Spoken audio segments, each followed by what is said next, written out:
Question है examine the continuity of the function f x equal to 2x² - 1 at x equal to 3। एक function आपको दे रखा है 2x² - 1 और आपको चेक करना है कि x इक्वल टू 3 पर ये फंक्शन कंटिन्यूस है या नहीं। क्लियर है? मतलब अगर हम इसका ग्राफ प्लॉट करें तो जो x इक्वल टू 3 है उसके ऊपर कोई गैप आएगा या नहीं आएगा, लेकिन हमें एक ग्राफ से नहीं बताना है। ठीक है, तो भाई क्या करते हैं, शुरू करते हैं इसको। अच्छा, हमने क्या पढ़ा है? हमने पढ़ा है कि भाई हम इसके लिए LHL और RHL निकालेंगे। याद करिए, LHL RHL हम लोग मेनली कब निकालते थे? LHL RHL हम लोग तब निकालते थे जब हमें ये डाउट होता था कि अगर हम इसमें डायरेक्ट लिमिट की वैल्यू पुट करेंगे और कोई भी इनडिटर्मिनेंट फॉर्म अगर आ जाता है। इनडिटर्मिनेंट कितनी फॉर्म होती थी? 7 फॉर्म्स होती थी इनडिटर्मिनेंट फॉर्म। इनडिटर्मिनेंट मतलब डाउटफुल फॉर्म। हम नहीं कह सकते कि उनके आगे आंसर क्या आएगा। किसी क्वेश्चन में 1 आता है, किसी में 2 आता है, किसी में E आता है। ठीक है, तो इनडिटर्मिनेंट फॉर्म कैसी फॉर्म होती है? Doubtful form. तो हम अगर डायरेक्टली अगर हम वैल्यू पुट करें लिमिट की और अगर वहाँ पे हमें इनडिटर्मिनेंट फॉर्म मिले, राइट, आपको क्लियर है 7 होती थी, हम ज़्यादा उस पर डिटेल नहीं करेंगे क्योंकि लिमिट में आप पढ़ चुके हैं। 0/0, infinitive upon infinitive, 1⁻∞, 0 into infinitive, इस तरीके की जो टर्म आपकी फॉर्म होती थी, 7 फॉर्म होती थी, राइट, उनको रिकॉल रखिए। तो अगर हम डायरेक्ट लिमिट की वैल्यू पुट करें और इनमें से कोई फॉर्म ना आए, then no need to find LHL and RHL। हम लोग क्या कर सकते हैं? डायरेक्टली उस वैल्यू को पुट कर सकते हैं। तो यहाँ पर अगर इस क्वेश्चन में हम लोग बात करें बच्चों, तो यहाँ पर हमें जो फंक्शन दे रखा है वो 2x² - 1 दे रखा है और पॉइंट क्या दे रखा है? x equal to 3। अगर मैं इसको x इक्वल टू 3 यहाँ पे पुट कर देता हूँ तो ये क्या कोई इनडिटर्मिनेंट फॉर्म बनाएगा? नहीं बनाएगा। जो 7 आपने इनडिटर्मिनेंट फॉर्म पढ़े हैं उनमें से कोई भी इनडिटर्मिनेंट फॉर्म नहीं बनाएगा। Then directly we can put the value of 3। ठीक है, तो हम डायरेक्ट इसमें वैल्यू ऑफ 3 रख सकते हैं। मतलब वैल्यू ऑफ x को हम लोग क्या रख सकते हैं? 3 रख सकते हैं। तो जब आपने यहाँ पे 3 रखा तो ये बना 18 - 1 और 18 - 1 कितना हो गया? 17। इसका मतलब है यही इसका LHL है, यही इसका RHL है। कितना आ गया? 17 आ गया। अब ये तो केवल लिमिट आपकी निकली है, केवल लिमिट आपकी यहाँ पे क्या हुई है? एग्जिस्ट हुई है। आपको क्या करना है? अभी 3 पर फंक्शन का वैल्यू और निकालना है। तो जो फंक्शन है उसमें आपने x की जगह पे 3 पुट कर दिया, राइट। और जब आपने x की जगह पे 3 पुट किया तो जो हमें मिलेगा वो कुछ ऐसा मिलेगा 18 - 1 और अगेन ये हमें 17 मिलेगा जो कि फाइनाइट नंबर अगेन है। तो इसका मतलब लिमिट में भी हमें फाइनाइट नंबर मिल रहा है और फंक्शन में भी हमें फाइनाइट नंबर मिल रहा है, राइट।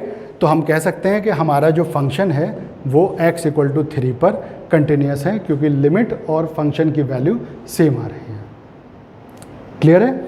हम ये फाइनाइट क्यों लिखते हैं भाई? देखो, हम ये फाइनाइट इसलिए लिखते हैं, बहुत सारे काबिल बच्चे होते हैं, राइट, और कोई काबिल बच्चा ये कहता है कि सर मेरे LHL की वैल्यू जो आ रही है वो भी इन्फिनेटिव आ रही है, RHL की वैल्यू इन्फिनेटिव आ रही है और सर मैं इतना लकी हूँ कि मेरी फंक्शन की वैल्यू भी इन्फिनेटिव आ रही है। तो सर यहाँ तो LHL और RHL और फंक्शन इक्वल हो गया, तो इसका मतलब क्या हो गया? फंक्शन जो हमारा है वो कंटिन्यूस हो गया। बिल्कुल नहीं, क्योंकि जो वैल्यू है वो फाइनाइट आनी चाहिए, क्योंकि हमें कंपेयर करना है। दो इन्फिनेटिव को हम कैसे कंपेयर कर सकते हैं कि ये दोनों इन्फिनेटिव बराबर रहे होंगे? क्लियर है? तो फाइनाइट रिजल्ट आएगा, 17 आ रहा है तभी तो हम कंपेयर कर पा रहे हैं, ना 17 से 1 पॉइंट कम, ना 17 से 1 पॉइंट ज़्यादा। क्लियर है? तो इसलिए हम लोग फाइनाइट नंबर को ही कंपेयर करते हैं। तो फर्स्ट क्वेश्चन हमारा इस तरीके से सॉल्व हुआ, राइट। अब देखिए यहाँ पे एक बात समझते हैं, हमें इतना कुछ करने की भी ज़रूरत नहीं थी। कुछ डायरेक्ट रिजल्ट्स हैं, अगर हम उन डायरेक्ट रिजल्ट्स को कुछ लर्न कर लें तो हमें बहुत सारे ऐसे फंक्शन हैं जहाँ पर हमें ये कुछ करने की ज़रूरत नहीं है, उनका शक्ल देख करके ही हम इमीडिएट कह सकते हैं कि ये तो कंटिन्यूस ही होंगे।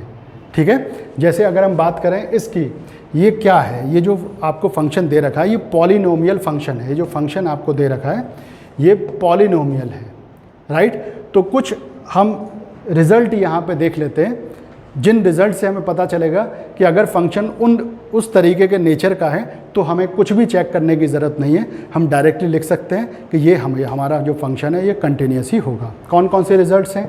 देखिए, some useful results on continuous function. सबसे पहला रिजल्ट क्या हुआ? Every constant function is continuous, जो कांस्टेंट फंक्शन है वो कंटिन्यूस होगा। बिल्कुल नहीं, आप कांस्टेंट फंक्शन जानते हैं, जैसे f(x) = 5, ठीक है, आप कुछ भी इनपुट देते जाओ, हमेशा y = 5 ही आउटपुट आएगा। क्लियर है?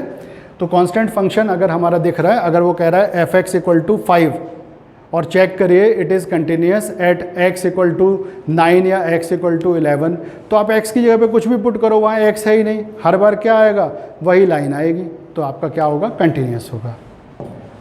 राइट? आइडेंटिटी फंक्शन कैसे होते हैं, कंटिन्यूस। पॉलिनोमियल फंक्शन कैसे होते हैं, कंटिन्यूस।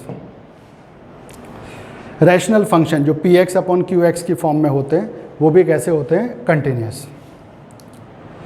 लॉगरिथमिक फंक्शन पढ़ा था हमने, कैसे होते हैं, कंटिन्यूस। क्लियर है? और अपने डोमेन में होते हैं। राइट?